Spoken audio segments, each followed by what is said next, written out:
Good evening, Saturday evening. This is Dr. Barry Gritz, Houston's dancing psychiatrist. Had the pleasure today of teaching an aqua Zumba class with my great class that I teach out in Pearland. And then I had the benefits of doing a yoga class. I did not teach that. I'm close to yoga certification, but I'm not fully yoga certified yet. But I had the pleasure of taking a yoga class today, and it was wonderful. And now I want to talk with y'all about vaping. My name is Barry Gritz, psychiatrist in Houston. Been practicing 34 years. Also have the pleasure of teaching multiple both aqua and dance aerobics classes in Houston. Have done it internationally too. And really what I want to talk with y'all today about is vaping.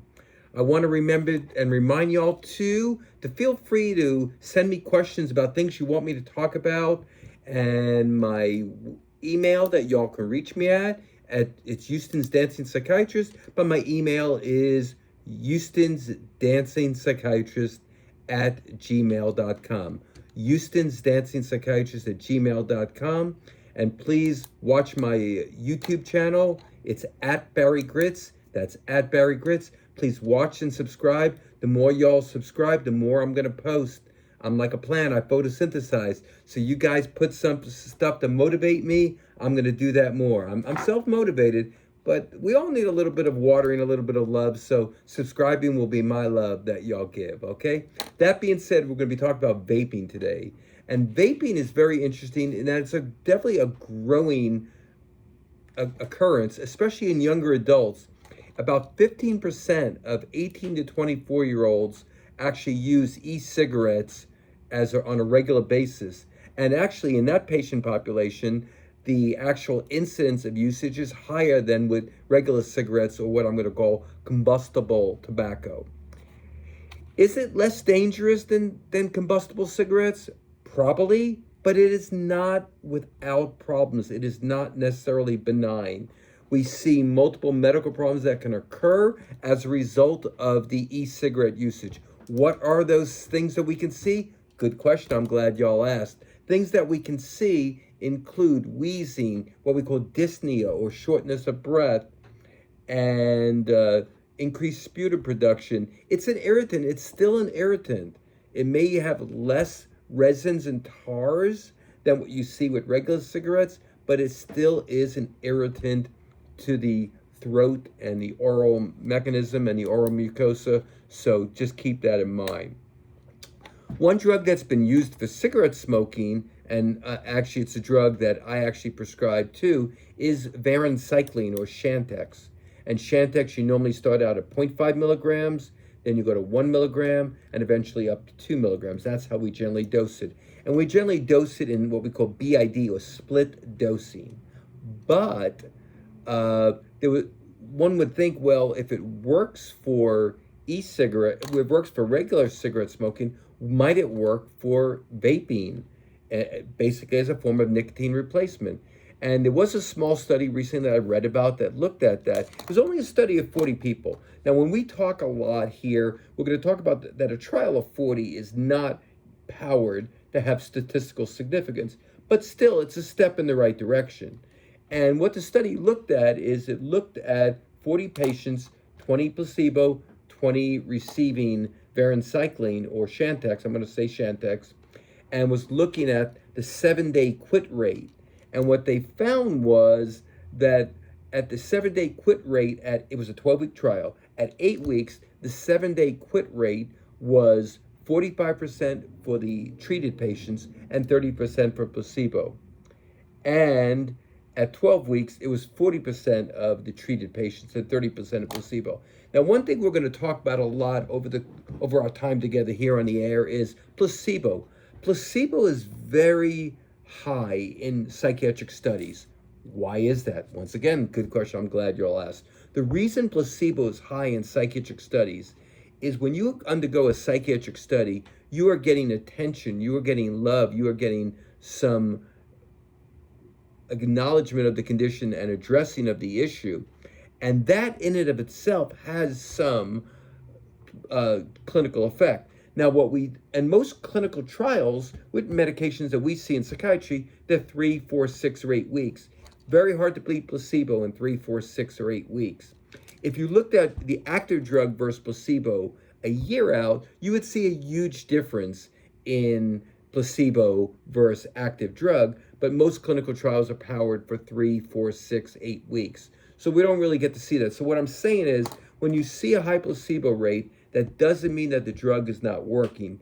Clinical trials in psychiatry, placebo is classically very, very high. Okay, so that being said, once again, the trial was not powered to state clinical significance, but still, that does suggest that indeed talking with people who vape about the possible usage of Chantix is something that I'm gonna do more of. I've been doing it actively with my cigarette smoking people, but the review of this recent clinical article is going to empower me to want to speak with my patients more about it who are vaping. And once again, everything I talk about here, what I want you to do is take this information, do your own due diligence, and then go speak to your clinician. Go speak to your nurse practitioner, your psychiatrist, your general practitioner, your PCP, and talk to them about that. Okay, so that being said, Chantix normally dosed is 0.5 milligrams for a few days to a week, then 1 milligram per week, and then we go up to 1 milligram BID thereafter. So we generally go 0.5 milligrams for about the first 3 to 4 days, then we go up to 1 milligram for the first week, and then we go up to 1 BID thereafter, and you can slow or alter the dosage. What are the most common side effects seen with Chantix? Nausea. Nausea is very common, probably the most common side effect we talk about, estimated to be about 30%. And I'll talk with you all about how we can handle the nausea. The next thing we see most commonly is insomnia, which, remember, when we talk about insomnia, we're going to talk a lot about insomnia on this show. It can be 3 forms of insomnia. It can be initial insomnia, which is problems falling asleep. It can be middle insomnia, which is problems staying asleep. Or it can be terminal insomnia, where patients wake up 3, 4 in the morning and are unable to get back to sleep. Initial, middle, terminal insomnia. That's terminology I'll use a lot on this show. So we can see that. Headaches, 15 to 19% of patients.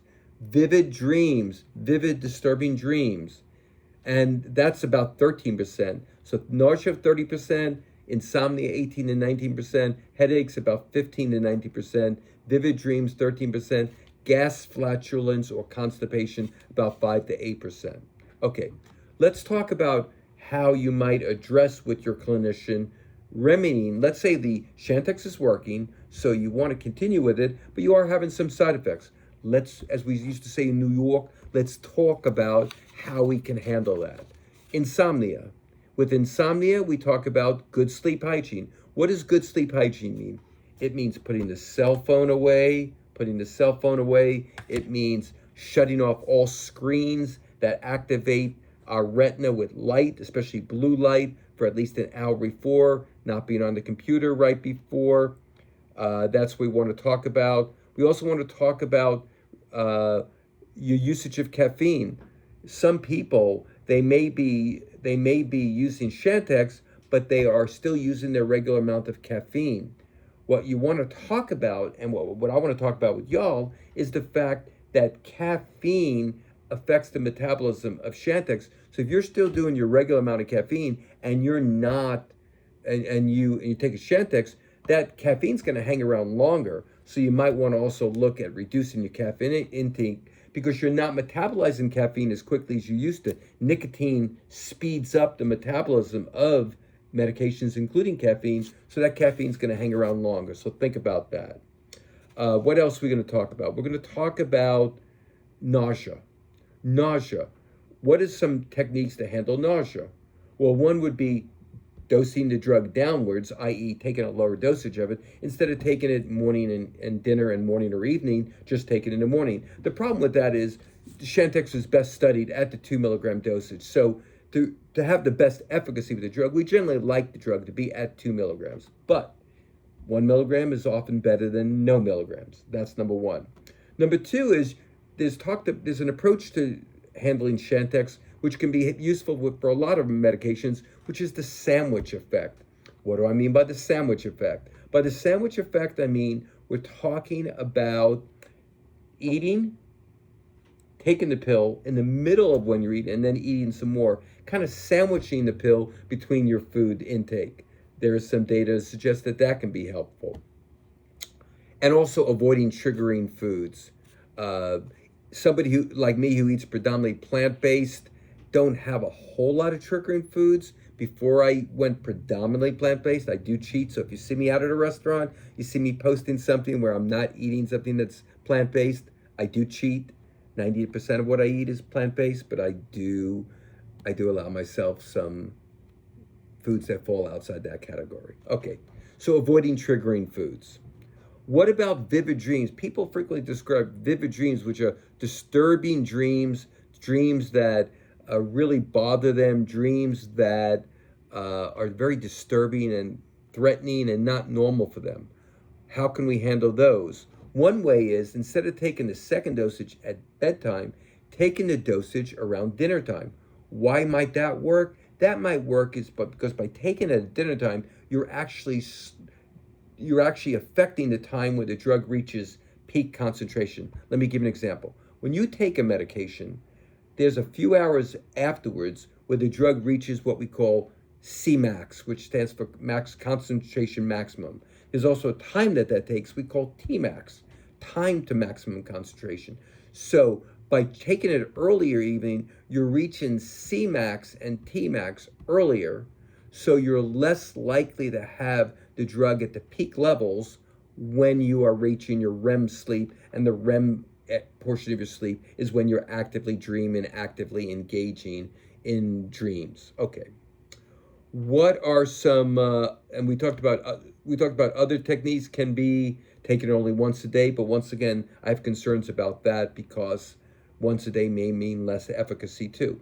What are some other warnings? Well, I'm a psychiatrist, so often we get asked about neuropsychiatric symptoms. There is a warning about the possibility of neuropsychiatric symptoms, meaning neurologic and psychiatric symptoms related to the medication. The warning that concerns people is the warning about suicide. There is a warning about suicide with this drug, and I'm going to tell you this drug's been out a while. I think I've seen anybody who's had it. However, it's in the package insert, which means I discuss it with every patient, and you should discuss it with your clinician. So how do I address that with my patients? I say, I'm going to prescribe this for you. These are the most common benefits and side effects. If you have any abnormal thoughts, ideas, images, impulses, I want to know about it immediately. My patients get my office number and my cell phone, so if they have something, they can reach me. They don't need to wait till their 3-week appointment or 4-week appointment to reach out to me on that, okay? Other side effects that we worry about include the possibility of seizures, also not that common, but it can occur. Also, there's a rare patient who may have some change in their cardiovascular status, heart rate, pulse, cardiovascular functioning. So patients with pre-existing cardiovascular disease, I want to get clearance from their PCP or their cardiologist before we do that. That being said, I hope I gave you a little bit of information to go on as far as vaping, and this is just one of many. My plan is to keep posting more and more information for y'all out there. I eventually hope to have this show where I'm taking this live, which I'm going to have y'all up on the screen and actually have y'all send in questions while I'm doing that. Right now I'm doing the posts, but eventually I do look to do that.